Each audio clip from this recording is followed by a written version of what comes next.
Hi everyone. I'm interviewing today Thomas Graziani, the founder of Walk the Chat, and I have to be true to you. I know Thomas for some time. He has been a long time friend of mine. I think I met with him for the first time like 5 years ago in Beijing. He was still working at a very large company. He was not an entrepreneur yet. And it was at the very beginning of Walk the Chat.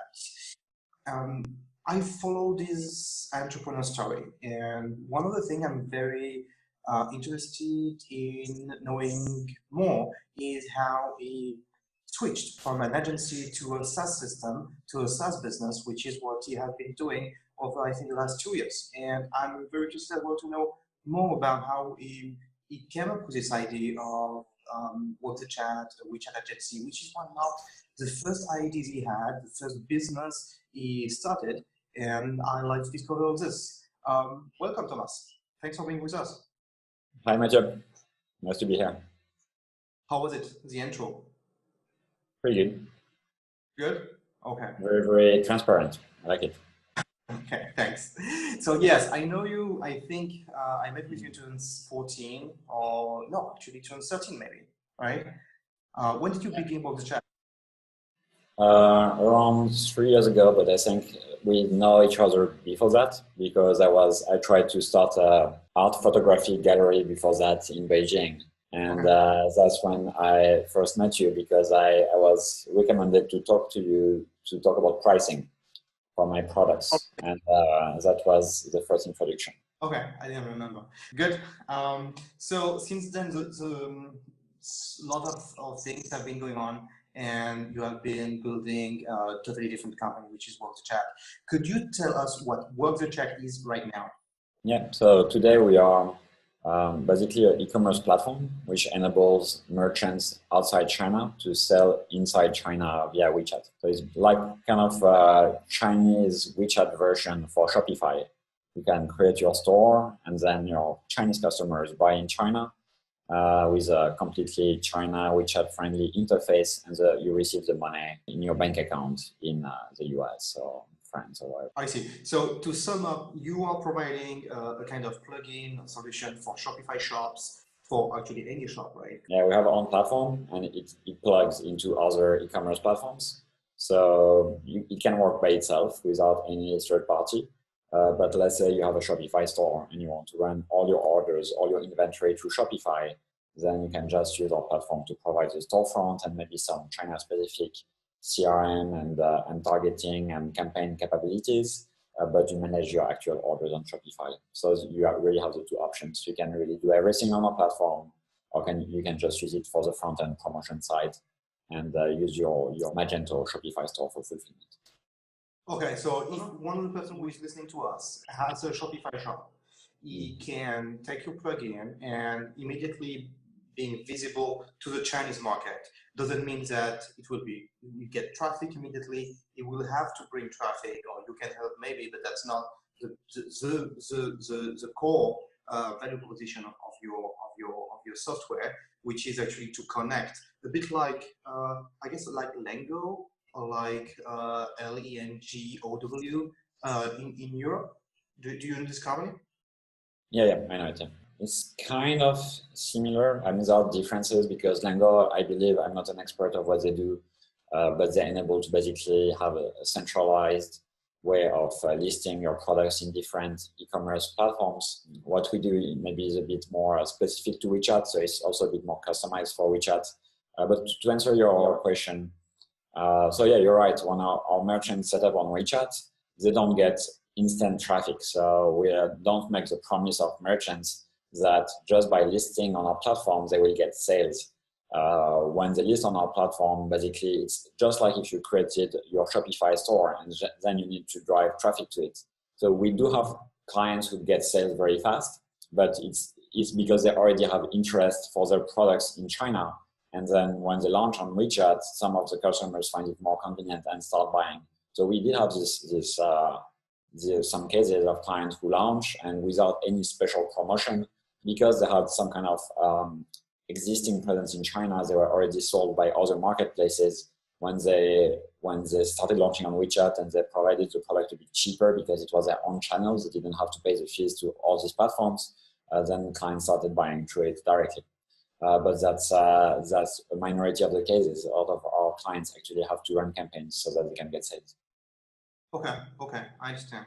So can you tell us about Work2Chat now? Size of the company, number of people working, or number of clients? Anything you can disclose to give a sense of the size, the momentum you're having now for the audience.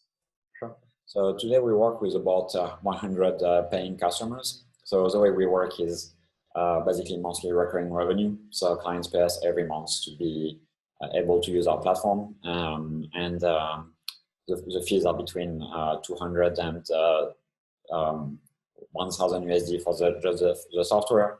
But some of our clients pay us more than that. So you were asking earlier, do we handle the part about traffic? The answer is sometimes. So for all of our clients, we provide this kind of basic e-commerce layer where we charge between, as I said, 200 and 1,000 USD. And then on top of that, we have some upsold services, which can include customer service, marketing, content. But we don't do that with all of our clients. We actually do that with a small percentage of our clients, with who we really want to kind of do the whole thing, the full stack approach so that we really understand how to market to China and we stay connected to the market.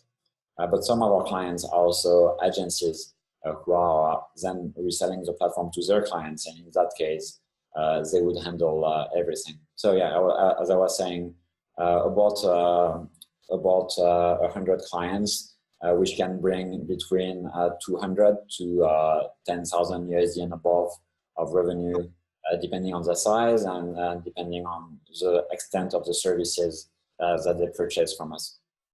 Okay. Among the 100 clients you are getting now, what's a typical client? I mean, what do they sell? I guess it's as well. It's only physical products. It could be services, it could be like traveling or something like that, services. Yeah, it can only be physical products because we're doing cross-border payments with WeChat, and legally, WeChat has to basically make sure the platform is not being used to funnel money out of China.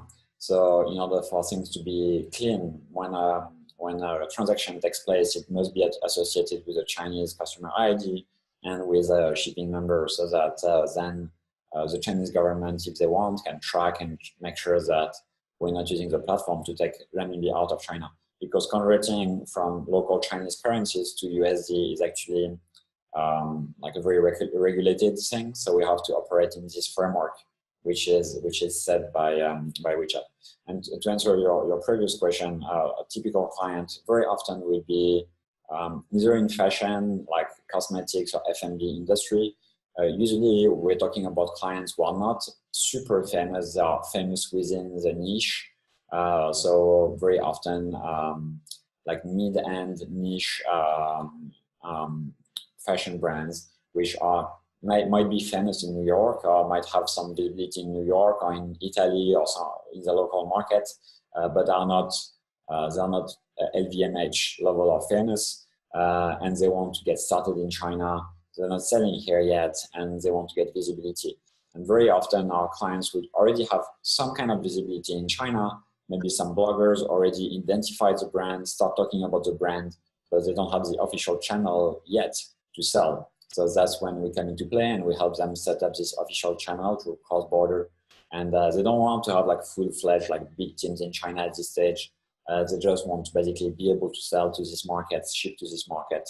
And that's why we help. I understand. So when do you think a company should contact you? When do you think a company should install the plugin of Work2Chat on Shopify? You say mid-size, but it's difficult to know when you are reaching mid-size. Do you have some metrics? They should be like somewhere above 20 million USD of sales is in their home market, because getting into China is not necessarily cheap. It's like we try not to overpromise in any way to our clients. So we don't tell them, well, you're going to spend like a few $100 on the platform and then you will get sales. We try to be transparent about the fact that there is very often a marketing expense to get started in China. So very often it would be at least dozens of thousands of US dollars spent on paying some key opinion leaders so that they start promoting the brand. So we have some good cases of companies spending less than that. So recently we had a fashion brand which put like 8,000 US dollars of investment in key opinion leaders, got about just below 60,000 US dollars of sales for a company which is basically just getting started in the Chinese market. So we are getting good results sometimes with low investment, but it's not first, there is still an investment. And very often we would advise our clients to have at least an envelope of 50,000 US dollars they can put in this marketing. So we're talking about brands which are already established in their local market, and we can spend a bit on the acquisition to get the initial momentum, because otherwise we don't want clients who just basically list the products and then don't get any sales, or we try to discourage this. Of course, there are some cases where clients could get to some results without some big investment, as we said, if they have existing visibility in the Chinese market, or if they have some other ways to get customers. So it's all about acquisition, right? If you have a store in the US or in France where you have a lot of Chinese tourists who are coming to your store, then you could actually tell them, okay, scan this QR code, because as you know, in China, QR codes are essential for offline to online acquisition. And then tell them, okay, now that you follow this QR code, you can keep buying the product when you go to China. So you could have other ways. If you already have some kind of audience, if you already have offline traffic from Chinese customers, then you can actually manage to do this without having to pay too much on acquisition. But there needs to be a solution to the acquisition problem, and it can be buying the traffic, or it can usually from influencers, or it can be offline to online. But once again, this will only be for companies who have this kind of existing traffic and resources. I understand. So if I summarize for the audience to make sure everyone understands, you're providing a solution which can be the software in itself, you put your product on your platform, or a plugin which is getting the product from Shopify, WooCommerce, Magento, I don't know how many plugins you have, and making it possible to display them on WeChat, on a specific page on WeChat, where the Chinese clients can buy easily, because that's the way they buy in China. Yeah, exactly. Yeah. And it's and basically, as you said, for the Chinese customer, it's a completely local experience, very familiar user experience, local login methods, local payment methods, local sharing methods, and then the money, of course, is upon purchase is converted to foreign currencies. So the Chinese customer pays in renminbi, in local currency, and the merchant gets the money in whichever currency they use to sell. So it's very seamless experience on both sides. I see. On both sides, there is no hard work to change currencies, to display the product on your platform. It's seamless. It's just translation work, basically, right? You could provide the work, or they do on their own, but your focus is to offer a SaaS system which is helping to put the products they will sell on the Chinese platform, which is easy to use by Chinese. And this you charge $200 to $500 a month. Yeah, I mean, it's $200 to $500 for this part of the offer. Is going to move to $2,000 to $1,000 within like a month or so, as we are going through a classic SaaS evolution where we're increasing the pricing as the product gets more features. So for some of the new premium features we're going to add, which include CRM and some advanced targeting capabilities, we're going to create a $1,000 plan. And I guess later next year, we'll also move to yearly pricing instead of monthly pricing. Today, most of our customers are on monthly pricing. Some of them like the platform, and then because they know they're going to keep using it, converts to yearly. But soon we're going to, I think, move everything to paying for a year, because that's a good way to get upfront cash for us. And as we get more comfortable with our solution, we can see more and more success cases. We are more comfortable with clients paying $5,000, $10,000 upfront for the service. So we talked about it before the interview. you are not charging the transaction, right? You're not taking a commission on the transaction, or you Yeah, are? not really. Transaction part is has three players.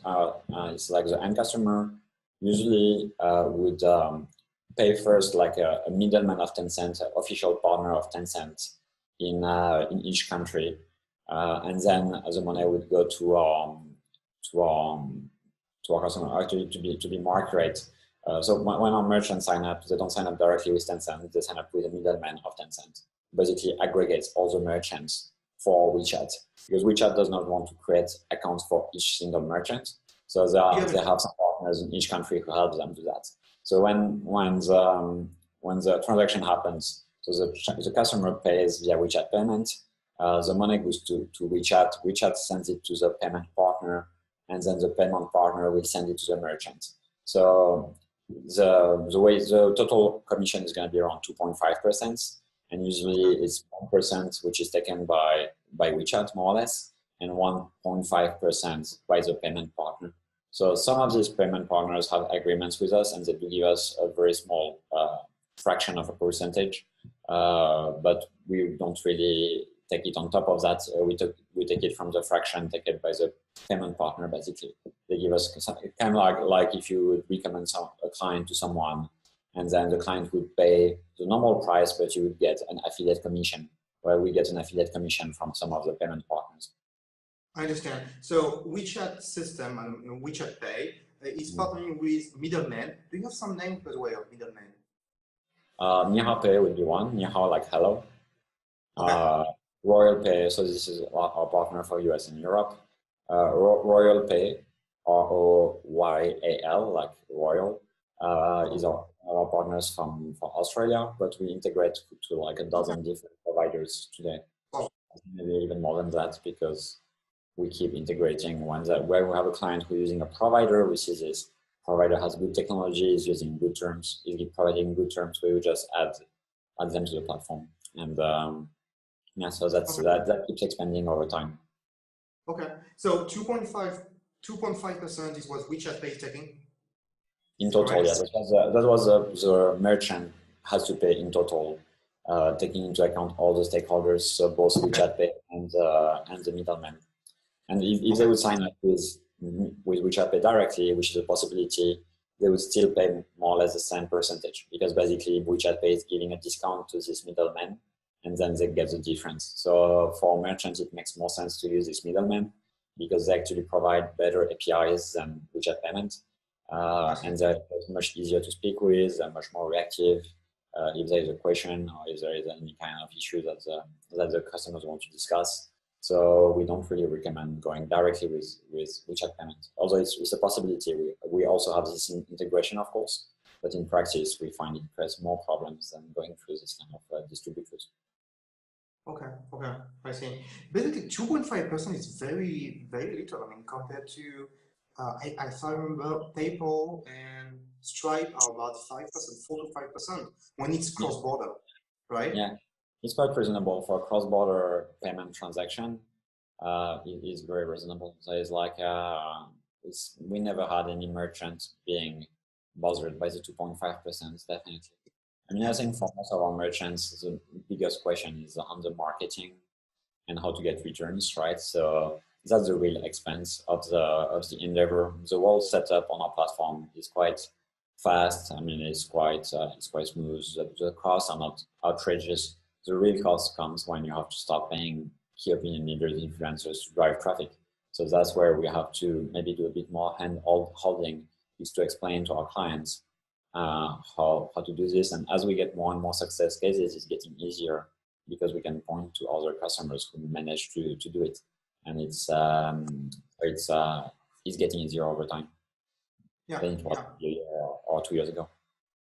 Yeah, you've talked about what you mentioned as a success story for one of the clients. So spending $8,000, my notes, I took some notes. So $8,000, and they sold over 60 grams, right? US. Yeah. But just below, actually, I think it's just below 60,000 US dollars of bags there. Okay, 8,000 spending, 60,000. as revenues. Yeah. So if I do the math, I mean, I'm around, I guess, 12%. I mean, 12, 14%. Yeah, this is what you can expect for like successful campaigns. I would say like between 5 to 7 times your investment in sales. Of course, it varies, right? It's social, so there is a lot of uncertainty, and also this cost goes down over time because when you do your first campaign, you completely rely on the key opinion leaders. So you don't have your own asset, you don't have your own traffic, right? Because when we help our clients, we first help them to set up this WeChat official account, which is like a Facebook page, right, for WeChat. People are going to follow it, they're going to be able to send notifications, and this WeChat official account will link to the shop. So it's like if you have a Facebook page linking to a Shopify store. So when you get started, you don't have any following. So you have to pay basically for each view and for each sale. And as you expand and as you keep doing campaigns, usually when you run a campaign, you don't take people directly to the store. You ask people to follow your account. So you are accumulating followers on this account, this asset, and your cost of sale gets down over time and becomes more predictable. So at the beginning, you're gonna have a bit more to spend to acquire sales, and also you're gonna have much more variability because people don't know you, and some of the key influencers are gonna be a great fit, some less. And then as time goes by, you can get a bit more visibility on how much sales you're gonna get on WeChat because you're gonna run your weekly or monthly campaigns on your account, and you will get some sales coming like this in a way which is a bit more predictable, a bit more recurring. Okay, so the 8,000 including your fees? No, this is how to spend in marketing, but our fees, yeah. Okay. This is without including as some initial investment to maybe do a bit of design and also our fees. But I think for this store, I mean, there might be spend. I mean, it's a few hundred USD per month, right? So our fees are not really changing the calculation of the ROI. And I mean, we look at ROI as a campaign levels because once you have a good ROI on a campaign, you can kind of reproduce it and scale it. And hopefully our fees, because they are flat, get smaller and smaller as a part of this. Yeah, but I try to understand so the audience can have some metrics in mind and project some business ideas into the Chinese market. So total amount of money to get 50,000 US with no fame initially. The product is not now. It's not now. It's not much now. I mean, or the brand is not much now. So 2 questions. How much does it cost total? I mean, to spend with your fees and so on. And the question behind this is how long did it take? Because if it took a year, that means they had to spend every month for 1 year to give you some payments every month. So could you give us an understanding of this? For this campaign I'm talking about, I think the campaign happened like a month or so after the client launched the store. So usually it's like it takes a bit more time in total, but usually we have like a 1,000 USD fee to just create the WeChat official account. So when our client starts working with us, sometimes they just pay this 1,000 USD and they don't pay any recurring fees because we need 2-3 months to create the account to get the approval from WeChat. So we started working with them a few months back with this, where they just paid with this one-time fee. We took the time to create the account, and then we designed it. And then after they launched, they got this campaign happened like about a month after launch. So it's quite fast, and it means so it was 4 or 5 months after maybe first contact, and maybe a couple of months, 1 or 2 months after they actually launched the store, including all the steps. And they didn't have to pay big amounts in the initial step. For the first 3 months, I think we were just focusing on creating the account. So we were basically waiting for approval from WeChat. And then the next 2 months were more focused on really preparing the store, running the first campaigns, and getting these results. So it's quite fast. That's a nice thing. Total amount spent 8,000 US in ad money, marketing money, right?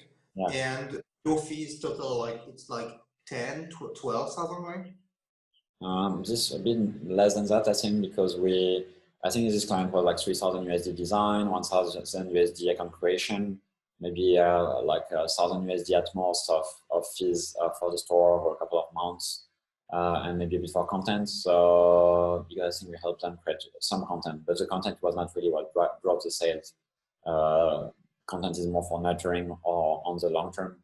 So I think what's actually spent on design, account creation, account creation and campaign in total was around 15,000-20,000 USD. But I think this is more of a lucky case in the sense that, as I said, I would recommend clients to have an envelope of over 50,000 USD to get started so that they can really seeing some returns. Managing to do it with a total envelope of 15,000 USD is rather unusual. This client was willing to spend more. It's just the return came quickly. But I think you need to be ready to invest a bit to see actual returns. If you spend like 2,000 USD on a campaign, then you lose hope. And this is quite likely the first or second campaigns are not gonna hit big hits right away because we need time to find the right influencers. And yeah, it takes a bit of luck too because it's social media. So it's going mostly through influencers. So there is like a hit or miss component to it. Yeah, when it compares the numbers, basically you are on an ROI which is between 25 to 30%, which is actually when we compare to like Google AdWords or Facebook AdWords, I mean Facebook or whatever we call it, it's pretty good because I remember that e-commerce conversion is about 1 to 2% online in the West, and if you have a click on AdWords, Google AdWords, which is €1, you may have to pay up to 50 or 100 euros before getting a sale. So it's not bad at all, actually. Yeah, it's not bad. I mean, you can get really good results there, WeChat, and that's what makes the platform attractive is that you can get results fast. Of course, it suggests that the product is good, right? So it's like, it's not the kind of product results you can get with any product, and the product must have some kind of fit also with the Chinese market. So that's why I was saying with some kind of fashion, cosmetics items, some F&B products, we get really, really good results. There is an element of fit with the local market, and if your product is good, and if you're willing to invest a bit to find the right influencers for your brand, then the results can be extremely positive and extremely fast, which is, I think, the impressive part, because entering the Chinese market for most brands is an endeavor which takes sometimes years, right? If you go the traditional way and you go about like setting up a branch in China, a company in China, you know as well as I do that for a lot of foreign companies it might take a year just to get their legal structure created before even talking about creating sales and being profitable. So the idea is that you would start on a phone call and that 4 or 5 months later you would be profitable on your Chinese market strategy is quite, I think, quite exciting, and without such an insane expense. Once again, as I said, we don't want to make people believe they can do that with just a few $100, but for large SMEs, investing like 20, 30, 50,000 US dollars in initial campaigns or more if they want, of course, is not such a crazy expense in order to crack the Chinese market. And of course, then they can elaborate on this, right? We don't recommend our clients to just do WeChat. Once they get that, they can start also to look for distributors and other things. And WeChat will always be part of the strategy, so they can go beyond that. Yeah, sorry. How do you identify the KOLs? You insist a lot on KOLs, on influencers. How do you identify them, and how do you work with them? I mean, do you pay upfront money? Do you incentivize them on the sales for you? Yeah, so very often it's, and most of the time it's upfront money, yeah. And very often we find them through kind of personal contacts or like basically the network we are starting to build.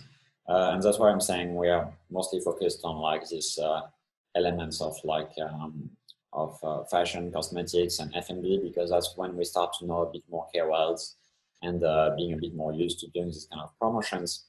If we have in other areas where we don't have anybody in our networks, then we might recommend other companies which are doing KOLs full time. You have a company like Parklu, Parklu, which are just KOL companies. So their job is just to source KOLs, source influencers. So if there is like no good influencer in our network for a specific product, we might just introduce these kind of companies. We don't want to be like an influencer management companies. We're really focusing on the e-commerce layer. We just believe that it's important for us to get a first-hand approach experience of everything that happens for our clients. So we are just nurturing a kind of small network of very high quality KOLs on some areas like cosmetics, fashion, and F&B, where we get a lot of clients. And then when the clients reach out to us, we just try to see what is the fit between what the client is offering, what is the customer persona of the client, and what are the analytics of these different KOLs in terms of gender and age and location, different size of cities in China, so we can find a good match and the general tone of the influencer as opposed to the general messaging of the brand. So it's kind of a manual process. And we can do it well because we keep it small scale. As I said, we don't work with all of our clients on this kind of campaigns. A lot of our clients might go through other agencies, and we do it when we believe we can really get good results because we have in-house the capability to do this kind of campaigns. And we don't try to do that for our clients. Some of our clients are more specific niche, and we just recommend someone else. Yeah, I understand. Basically, to help them to do a good use of your software, right? Because they could do it themselves, but they may not know how to do it because they are far away, they're overseas. So in order to be successful on your platform, you may help them doing marketing, but that's not your core business. I mean, a lot of our clients need help. So this help can come from us, or it can come from other agencies. We have some clients who are very, very China savvy, so they know all this stuff. But it's very, very small percentage of our clients who know a lot about China. So either for some of us, so let's say for the vast majority, for a very, very small number of our clients that know about it, they can do it themselves. For a small number, we help them. And for a large number, we would introduce them, or they would already have contacts with agencies which are helping them to do this like more like PR/promotion part of the launch. So no matter what, we make sure that our clients have the right kind of support. The question is, do they have it to start with? Do we provide it, or do we introduce them to people who can provide that for them? Okay, I see. What do you think about, I think Galeries Lafayette is using now QR code in Paris, right? Or some malls. Because that's very close to your idea, right? To help local businesses being able to connect with Chinese tourists or Chinese clients and getting sales from them through your platform. What do you think about it? Yeah, so actually I mean, what you're describing for Galeries Lafayette, what they do is simply providing the payments, right? The QR code payment on inside the Galeries Lafayette. What we are looking into is now we are trying to partner, or starting to partner with this kind of providers who help to provide offline payments in Europe in particular, and providing them with the cross-border e-commerce on top of that. So today you go to Galeries Lafayette, you purchase, but you don't necessarily keep buying when you go out, right? What we provide and what we are starting to partner with offline payment provider is providing this kind of offline e-commerce, cross-border e-commerce brick, which is adding to that. So basically, you're going to the store in Europe, in France, in Germany, in UK. You're paying with WeChat payment, and as you're paying, like you're invited to follow the account, and then once you go back to China, you can keep buying cross-border through our platform. So it's a step further, I think, from what's happening today. A lot of the merchants in Europe now are still at the stage of simply setting up the payment. What we are providing is the ability to stay in touch with the customer. And that's something we're looking into right now. Once again, I think that's something which for us today is more prospective. We are simply like in discussion with these offline payment providers trying to find ways to collaborate. It's not where our traffic, most of our traffic comes today. Today our clients, as I said, are mostly brought through influencers, but it's a bit what we discussed in the beginning of the conversation when we said what matters at the end of the day is traffic. One way to get it is by influencers and KOLs. That's what we do today. Another way to do it is to get it from offline traffic, which is what you're describing with Gary Lafayette, and that's also something we're looking into. Okay, I see. So you have this hybrid system where you are building a SaaS solution and you're also providing some services. So it's really hybrid, and I feel that's coming back from your origins. You began WorkTheChat as an agency. Could you tell us more about how it began, how you evolved it?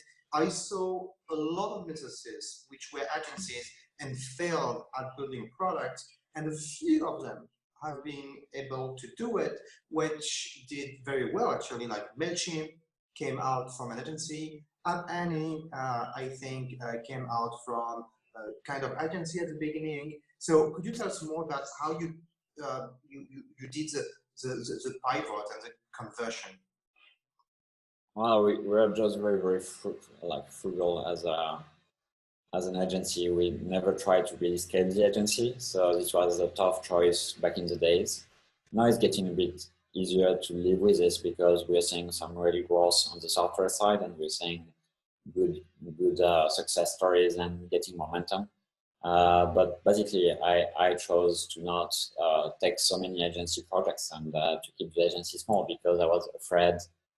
I mean, I didn't like the agency work so much. We still do a bit of it. We have a few agency clients, but who are like, let's say, good clients. For instance, like we just started a small project with Cisco, which we renewed because we helped Cisco deal with some of their WeChat processes.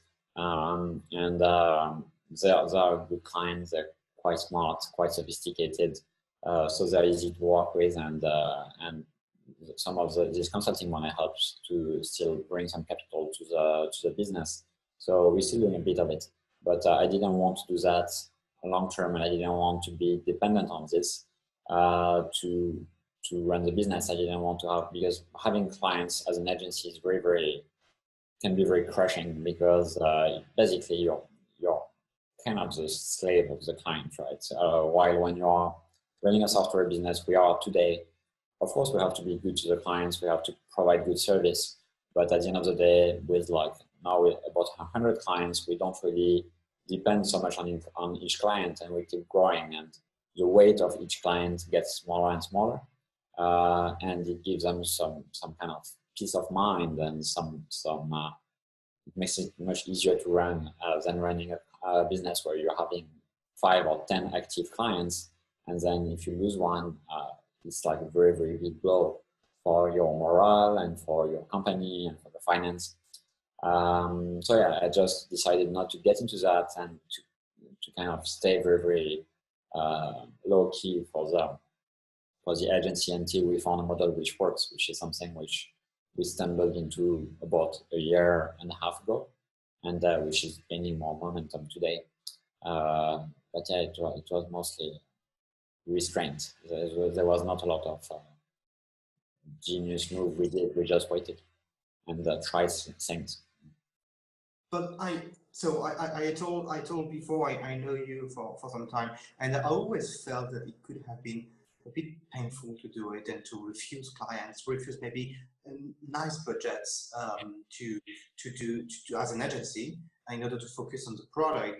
Because one of the things I find really amazing is that among the expat community in China, you are the one who knows about China, about WeChat. You're the one who every time we're publishing something on WeChat gets a lot of press coverage, a lot of shares, a lot of likes, and so on. So for you, getting quite big on an agency could have been possible, but that was not part of your basically your path and how you saw it. And that's very rare. I mean, to see an entrepreneur who is going to commit to one product and get rid of all the other business he could get, which could make a decent amount of money. No, yeah, there are some difficult calls. Like we turned down some products with JP Morgan, with the French government, with Bosch. Also, we worked with them, but then we refused to quote on some bigger projects. So yeah, it was not easy, but at the end of the day, I think what it helps me because I'm a bit weird. I don't really have. I have very philosophical approach to life. Right? It's not really about money. I don't care too much about money. I care about doing the things I want, the way I want them to do, the way I want to do it. And if I make less money, I make less money. I have enough to get by and to live a happy life. So money is not really something which matters too much. If it's getting money to do the wrong thing, it will not help me. I just want to make the thing I want grow, but just getting money in itself is not very interesting. So that's made it easier for me to turn on these projects, although they were bringing money. But they were not what I wanted to do. So yeah, I decided, and I still sometimes do today, to refuse to quote for things which are quite large and could bring quite a lot of revenue, but are not a good fit for what we're doing today. Yeah, an agency is a never-ending fight, and yeah, you always have new product with different requirements, so it's difficult to scale it. Yeah, I guess that makes why you moved a totally new product. Yeah, everything is a never-ending fight, but it's just that in this case, the fight I wanted to fight was the one of building a software business. So it's also a never-ending fight. You're fighting against potential bugs or improving your architecture of your product, improving the stability, improving all the transparency, improving the features. But from a personal standpoint, I find it more satisfying. So that's where I want. I understand. How did you begin? I know that you were at the beginning in very different fields. Picture, photography. And how did Work the Chat begin? You are not a developer, obviously not Chinese. You are not in e-commerce. And how did it begin? How did you decide to create at the beginning, which was an agency focusing on WeChat? What was the start? Yeah, so it's kind of a long story. So my background is in engineering, but not in programming, as you mentioned. I've been trained in mathematical engineering in France and business in UK.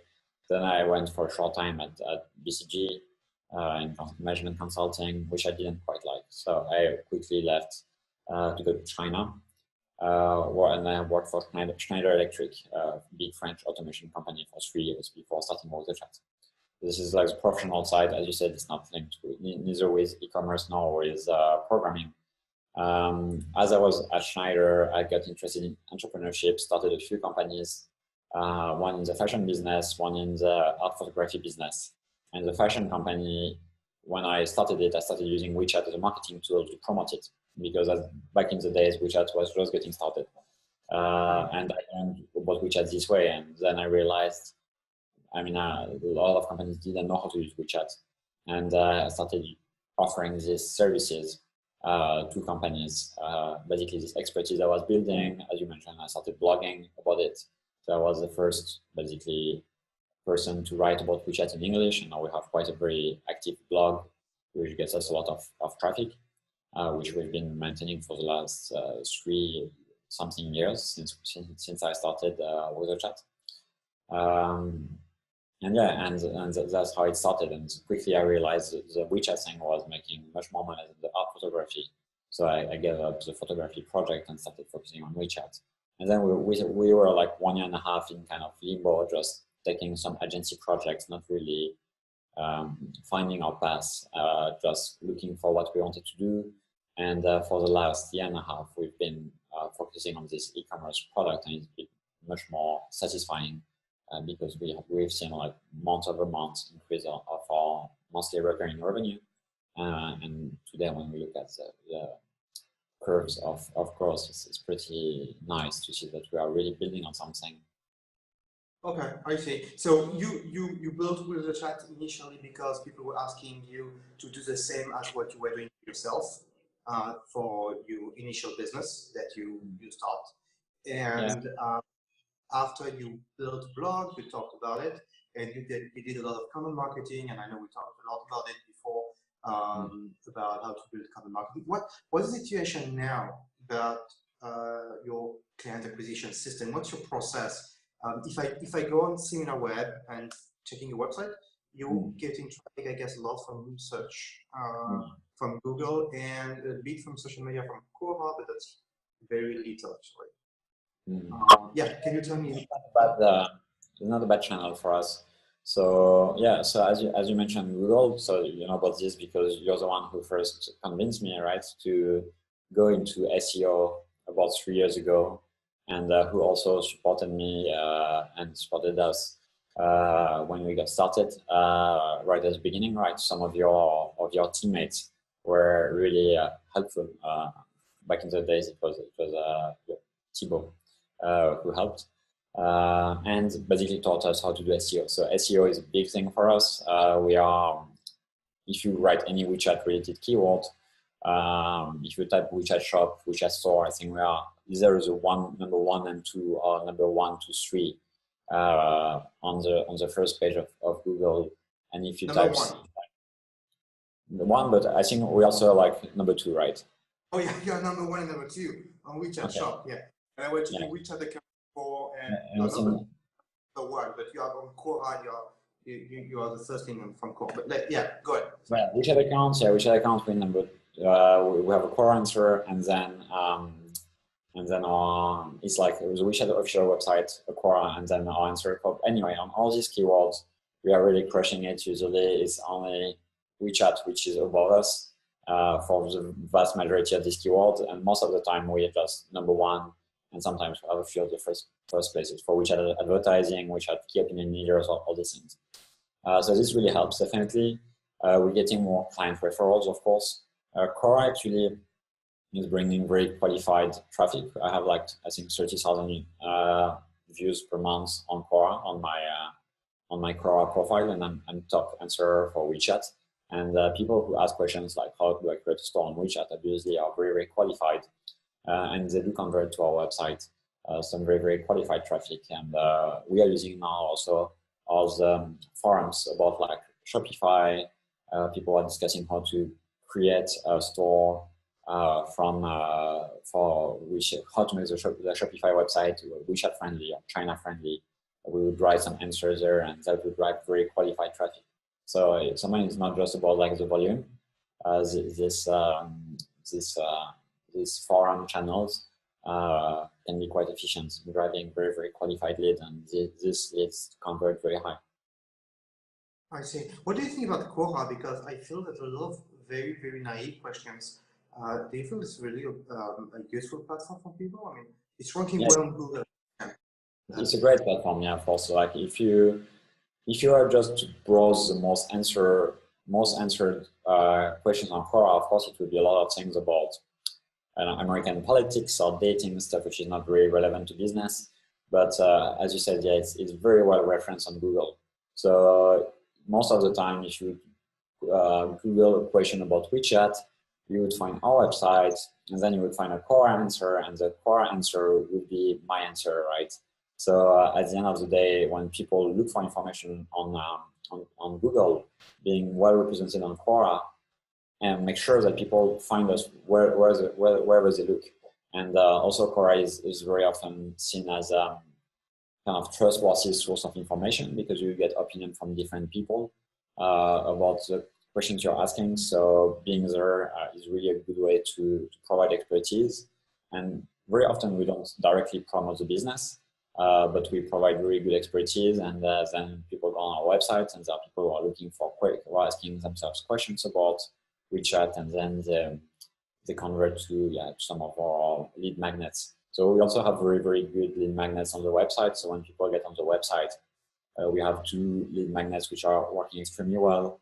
One is an ebook about entering the Chinese market, And one which works even better is a 5-day email course about WeChat marketing. So people would sign up to that, and then they would receive 5 emails.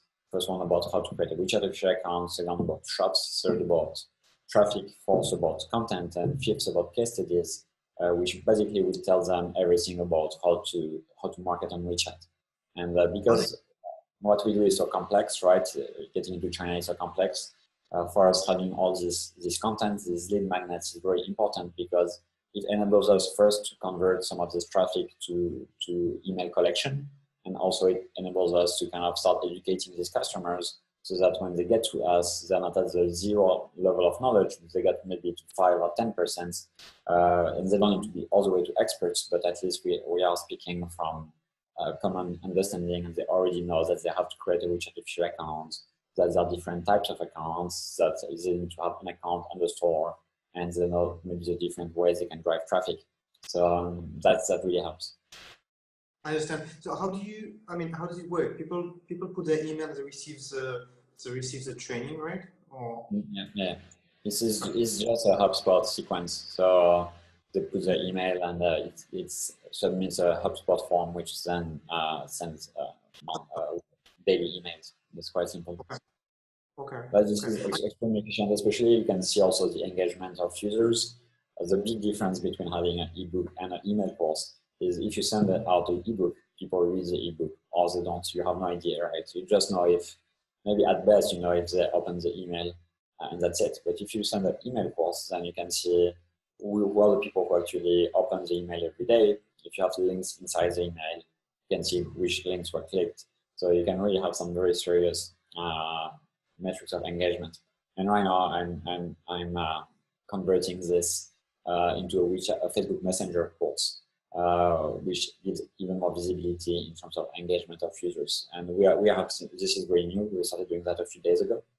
I just put like $30 of investment on this, promoting this Messenger course, and generated 150 conversations on Messenger. So very, very interesting return on investment. How much was it?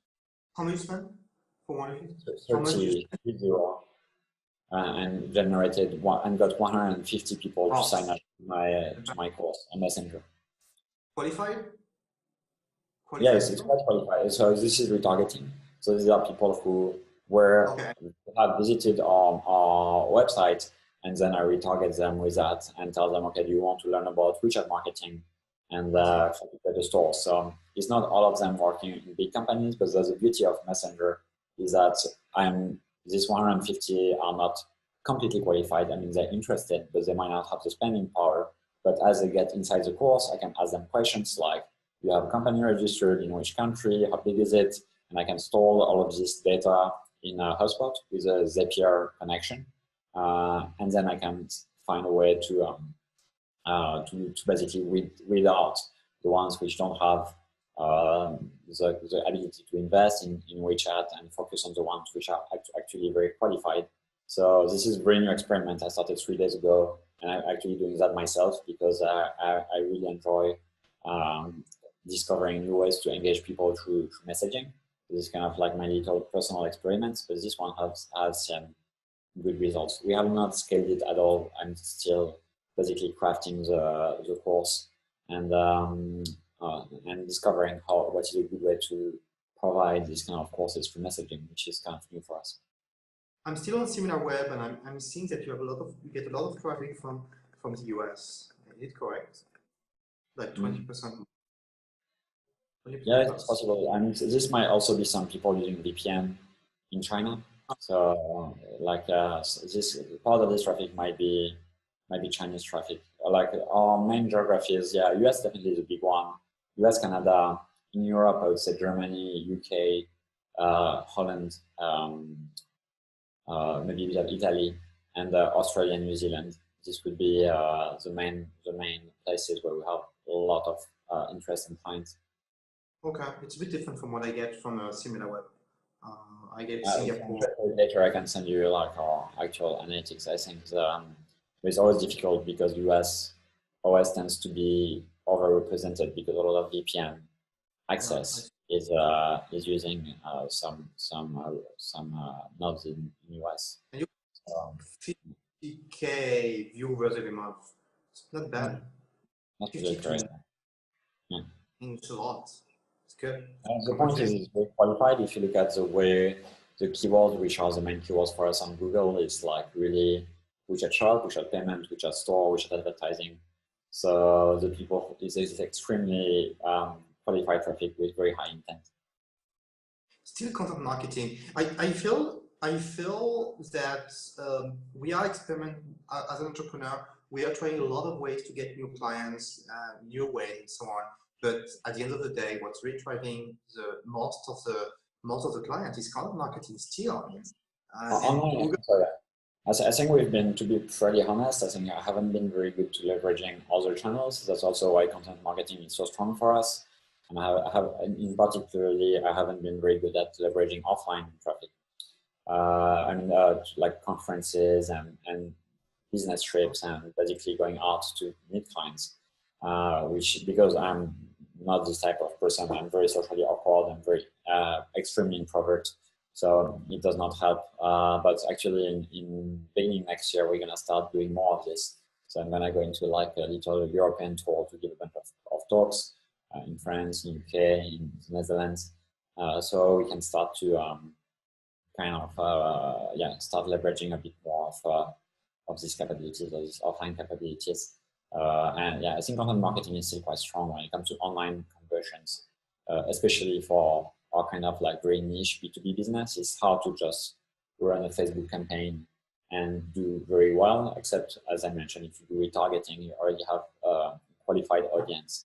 But if you're starting from scratch, finding people who have high intent to start selling their products in China is not very easy.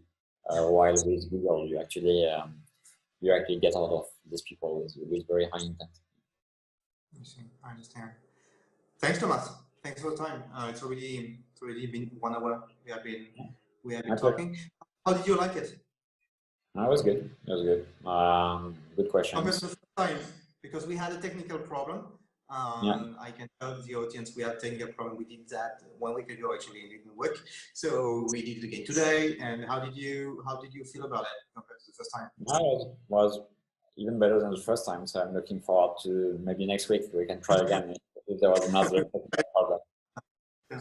Okay, good. Thank you very much, Thomas, and thank you everyone for listening. We will shoot another episode next week. Bye-bye. See you, Matt.